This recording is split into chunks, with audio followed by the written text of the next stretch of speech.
ये तुम्हारे घर का पुराना और छोटा हिस्सा है। आसानी से आने जाने के लिए तुमने मिट्टी की दीवार में छेद किया, 2 लकड़ी के खंभे और एक क्षैतिज लकड़ी का बीम लगाया। ये है क्षैतिज दरवाजा। बेशक ये दरवाजा न तो चोरों को रोक सकता है, न ही तुम्हारे घर के मुर्गे, बत्तख और हंस को। इसलिए तुमने टहनियों और बांस की पट्टियों से दरवाजे का पल्ला बनाया और बेलों से इसे बांध दिया।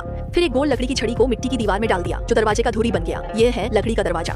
बाद में तुम्हारा परिवार बीजिंग चला गया और पुराना घर एक 4 आंगन वाले घर में बदल गया। मुख्य दरवाजा सीधे दीवार पर खोला गया। दरवाजे का फ्रेम दीवार के साथ समतल था। ऊपर टाइल से एक छोटा छज्जा बनाया गया। इसे छोटा दरवाजा कहा जाता है। तुम्हारे माता पिता के व्यापार में सफलता के बाद 4 आंगन वाला घर 2 आंगनों में विस्तारित हो गया और मुख्य दरवाजा एक स्वतंत्र संरचना बन गया। दरवाजे का पल्ला बाहर की ओर दरवाजे के फ्रेम के सबसे बाहरी हिस्से तक खिसक गया और ऊपर 2 दरवाजे की पिन ने क्षैतिज बीम को स्थिर किया। टाइल की छत की ढलान तेज हो गई ताकि बीजिंग की भारी बारिश से बचा जा सके। ये लाल दरवाजा और ग्रे टाइल्स का साधारण और सुरुचिपूर्ण डिजाइन है, जिसे मांझी दरवाजा कहा जाता है। तुम दरवाजे को चित्रकारी और नक्काशी से सजा सकते हो और 2 और दरवाजे की पिन जोड़ सकते हो और सौभाग्य और समृद्धि के 4 शब्द लिख सकते हो। यह है रुई दरवाजा। जैसे ही तुम प्राचीन सरकारी अधिकारी बने, तुम्हारे घर का मुख्य दरवाजा अंदर की ओर खिसक सकता है। दरवाजे का पल्ला सोने के खंभों के बीच खुलता है। दरवाजे का छेद अंदर गहरा और बाहर उथला होता है। यह है सोने का खंभा दरवाजा। जैसे ही तुम्हारा पद बढ़ा, तुमने मुख्य दरवाजे को मध्य खंभों के बीच खोल दिया। दरवाजे का छेद गहरा और अंदर बाहर समान होता है। यह है विस्तृत और चमकदार दरवाजा। अंत में तुम एक राजकुमार बन गए। मुख्य दरवाजा सीधे 5 खंडों में बना, 3 खंड मुख्य दरवाजे के लिए और हरे रंग की चमकदार टाइल्स से कुछ छतें बनाई गई। बधाई हो, तुम्हें राजमहल का मुख्य दरवाजा मिला।